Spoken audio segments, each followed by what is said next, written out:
My name is Amaka, and this is not the kind of story you hear in biology class or read in your school library. I was 17 when I first felt the strange emptiness inside me. It wasn't a pain, not yet, it was more like a silence where something should have been. I had always been the good girl. Quiet, neat, the obedient type. The one who scrubbed the pots till they shone and never rolled her eyes when elders spoke. I was a proud virgin, not because I was scared of boys, but because I was saving my body for something I couldn't quite name. Maybe not love. Maybe not marriage. Just a moment that would matter. When my period didn't come in the third week of the month, I wasn't too worried. It had danced around before. But by the fifth week, when my stomach began to feel oddly full and my sleep became a battlefield, I knew something was wrong. The dreams started subtly. First, a river. Calm, wide, silver under moonlight. I would be standing at the bank, barefoot in white. A voice, soft, melodic, would call my name from beneath the water. Then it escalated. I began waking with damp sheets and soreness I couldn't explain. A faceless man appeared in my sleep, not touching, just watching. Whispering my name in a tongue I didn't recognize. I would wake drenched in sweat, my legs trembling. Still, I told no one. Until the day I peed on a stick out of desperation, and watched in horror as two lines formed. I dropped the test like it burned me. I hadn't even kissed anyone. How could I be pregnant? I repeated the test. 3 times. All positive.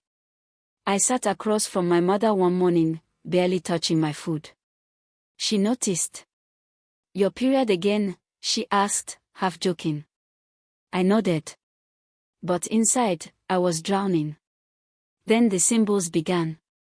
Faint swirls beneath my skin, appearing mostly when I looked into mirrors. They glowed slightly in the dark like markings from a dream.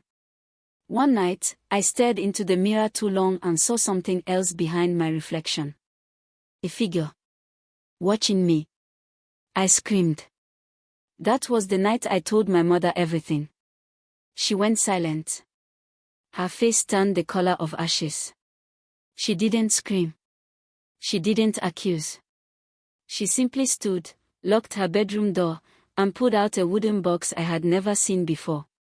Inside were things I couldn't name: cowries, blackened charcoal sticks, an old rosary, dried lizards, a cracked mirror, and herbs tied with red thread.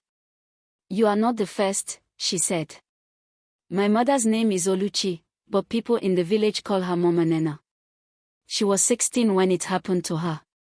A spirit had marked her. A spirit husband.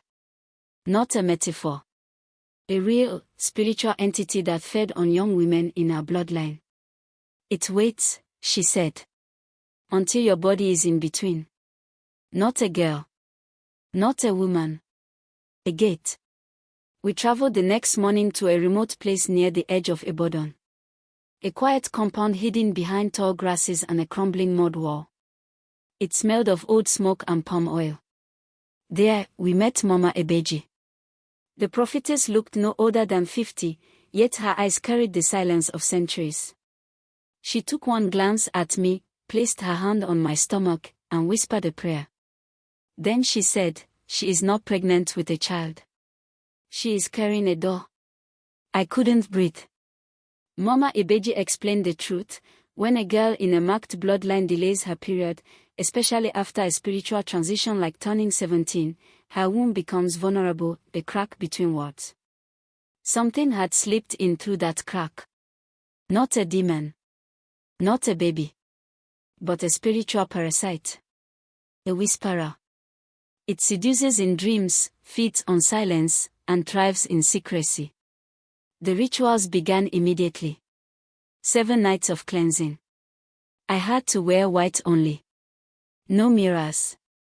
No idle conversations. I slept in the prayer room of Mama Ebeji's compound. Each night, we prayed from 11 p.m. to dawn.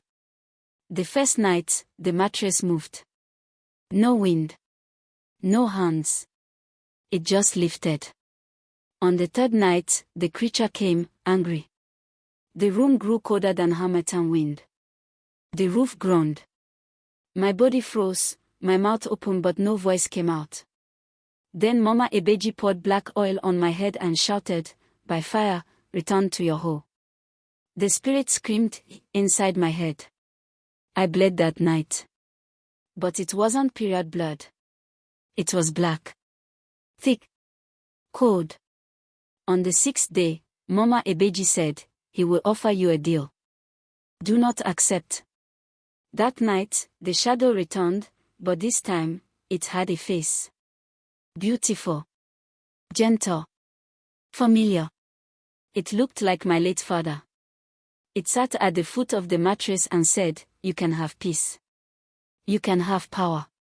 Just say yes." But I remembered Mama Ebeji's words, "It waits until you are ripe." I screamed, "I am not yours." The wind blew hard. The walls cracked. But I didn't break. On the seventh day, my body felt light. The darkness clung to me in the morning like wet cloth, but something had shifted. We gathered by a river at dawn, the same one from my dream. Mama Ebeji handed me white chalk and told me to write my name on the riverbank. I did. She said, "Now, rewrite it in your spirit. Say your name 3 times. Amaka. Amaka. Amaka." The river shimmered. A voice screamed far off, then silence. It was gone. We returned home. I started my period a week later. Normal. Red. Painful, but normal. The marks on my stomach faded. The dreams stopped. And for the first time in weeks, I slept soundly. But I wasn't the same girl. I started researching our bloodline. I learned of great-grandmothers who had episodes. One had gone mad. Another disappeared into the forest. None had broken the chain. Until me. Mama Nene wept when she saw the red stain on my wrapper. "You fought what I couldn't." I whispered, "We both did." Now I volunteer at a girls' shelter. I teach them about boundaries, physical, emotional, and spiritual. I tell my story, carefully, symbolically. Some think it's metaphor. But I know what it is. I am not haunted. I am a guardian.